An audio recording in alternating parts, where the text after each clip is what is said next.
Hello, I'm Philip Stoten. I'm at APEX 2015 and I'm joined by Ian Wilding from Henkel. Ian, first of all, thank you for a really pleasant evening last night. Nice cocktails, nice food.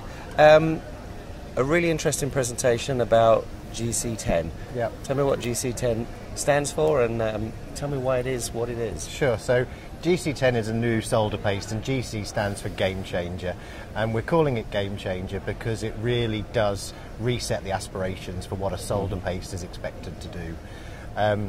It's temperature stable for a start, which is unheard of in the solder industry. It's room temperature stable for 12 months rather than refrigerate for 6.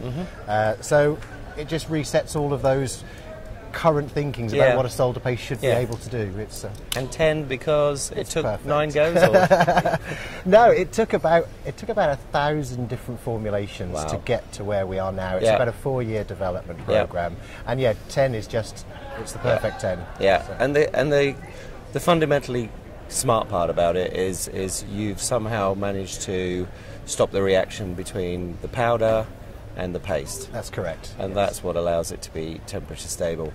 That's something that is patent protected, intellectual property. Both. Fantastic. That's going to be absolutely critical. So I watched the presentation, I thought, yep, this makes sense. I could see all the reasons that I would see a customer or a user switching to this solder paste. And then I'm thinking, what stops this being almost, kind of the predominant solder paste on the market?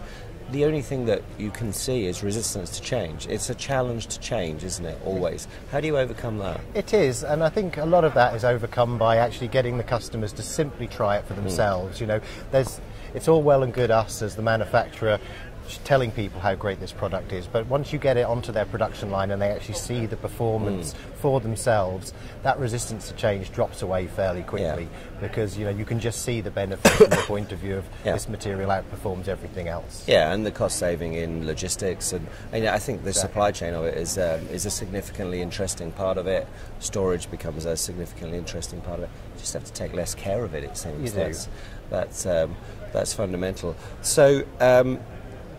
Do you have much in the way of case study, much in the way of data that these customers can see where product's been manufactured with it, it's been out in the marketplace? Because obviously its performance in manufacturing, we can see its performance post-manufacturing is something that it takes time to earn. So before getting to this stage where we're ready for a commercial launch, we took it to 20 beta site customers around the world, some in North America, some in Europe, some in Asia, and we have case studies from all of those customers who just saw the value straight away. And it really depends on which part of the organisation you talk to. So if you talk to purchasing and you talk to supply chain, they instantly get the logistics simplification. When you talk to the production engineers and you put it on a printer and you look at the reflow performance, they see the value in lowering their defects and making this a product that's just so much more robust. So there's a lot of background data supporting this material. Yeah, and I really like the connection that you made when you talked about the fact that it looks like leaded solder. Everybody harps back to leaded solder and how well it reflows and how it looks, and nobody believed that we can make a decent solder that didn't have lead in. So it is a big deal. How long has it taken to develop, and where was it developed? So it's developed in Hemel Hempstead in the UK, which is the centre of excellence for solder for Henkel Global.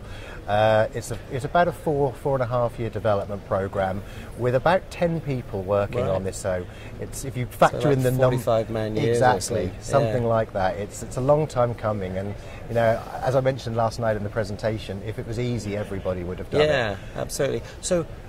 Last question is why did you do it? Was it did the clients know this is what they needed, or did you just recognise this as an opportunity in the market? Because to have started a project like this 4.5 years ago, to bring it to the market now, requires a good bit of forethought and road mapping. It was a bit of both. We identified what we thought was a gap in the market and an opportunity to do this, and we approached some of our key existing customers and presented this proposal to them, and we got buy-in from them instantly. So 4.5 years ago we knew that there was already value, and It'd been nice to be in quicker, but we're finally here and we've finally done it. Well, you're here and you're also here first, so if anybody else was doing it, they didn't get there before you, which is really important. What I'm looking forward to is speaking to you in a year's time, finding out what the take-up in the market is, and seeing what the response is there. But good luck with it, and thank you very much for your time.